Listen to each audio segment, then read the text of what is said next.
First manned mission to space from American soil is in nearly a decade has successfully blasted off from Cape Canaveral. The SpaceX Falcon 9 rocket ship is on its way to the International Space Station with 2 NASA astronauts on board.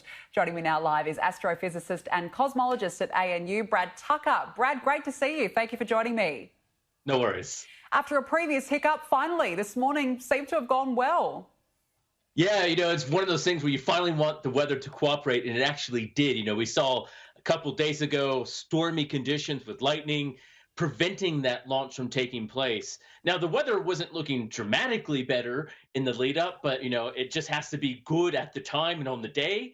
And it showed it. It was pretty good weather. It was pretty stable. It didn't pose any hiccup. And all along the flight path, as they also have to have clear weather, also seemed to work. So, it was a beautiful, as they like to say, textbook launch to the second launching here. And I think everyone was a bit relieved that it actually just happened now. Absolutely. And the flight itself, as I said, ended a 9-year launch drought for NASA. How significant is it for the company? Yeah, look, it is a big one. NASA has not had the ability to launch from its own soil, solely reliant on the Russian Soyuz. Now, that partnership has worked really well, but there's also a risk in only have one way into space. If something happens with that capsule, all access to human space is cut off. So, NASA's been investing in SpaceX over the past close to a decade, not quite. Now, the interesting part here is they've invested about $3 billion on the scale to get the Crew Dragon and SpaceX to this point. Now, $3 billion obviously is a lot of money, but when we look at the shuttle cost, every U.S. shuttle costs $1.5 billion per launch. So this is only kind of like 2 shuttle launches to develop a whole new program. So now that it's working, and assuming the rest of the flight works and the docking works and the return works, NASA already has missions in the pipeline ready to go, and that allows the ability to launch from U.S. soil, which obviously is a bit of nationalistic need and pride and independence, but also it's that sign that private companies can pull off the big part of space travel, and that is sending humans into space. Absolutely. Well, it was good to see it finally took off this morning. Now, Brad, Australian scientists have found missing matter. And this actually solves a decade-long mystery in outer space. What exactly does this mean? Take us through it. So, yeah, when we add up all the stars and planets and galaxies, all that stuff that makes up the universe, and we think about all the stuff that makes it up, those atoms that we learn about in school, well, when we kind of do a cosmic inventory, we're missing something. There's stuff missing. And so using what we call fast radio bursts of radio light through telescopes in Western Australia, they're able to track how the radio signals have traveled through space. And this is what you're seeing here. Now, if the radio signals just travel through space without hitting anything, they arrive on Earth.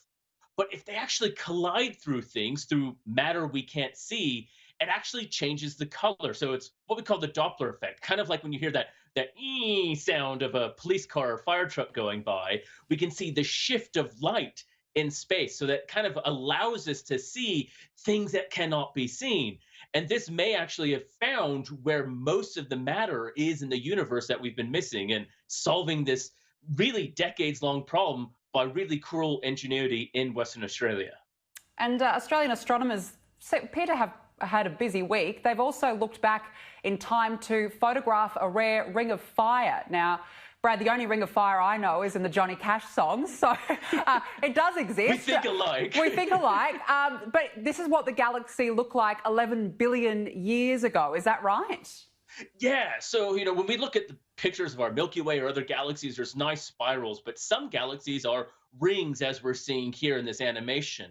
And astronomers have actually been able to measure a galaxy, so 11 billion years away, so a few billion years after the Big Bang, and see kind of this ring pattern. Now, we know galaxies collide. This is not a new surprise. The question is, how often or how early do galaxies collide in our universe? Because those collisions mixed everything up and then eventually created the building blocks to build the bigger galaxies we have today. So by spying this cosmic collision 11 billion years ago and the remnants of it, really tells us a bit about the process galaxies go in their early universe and how we arrive where we are today. So yeah, it was a good week for Australian astronomers. It's good to see, and certainly it's good for WA as well, the earlier one that we just spoke about the missing matter. Brad Tucker, appreciate your time. Thank you so much for joining me.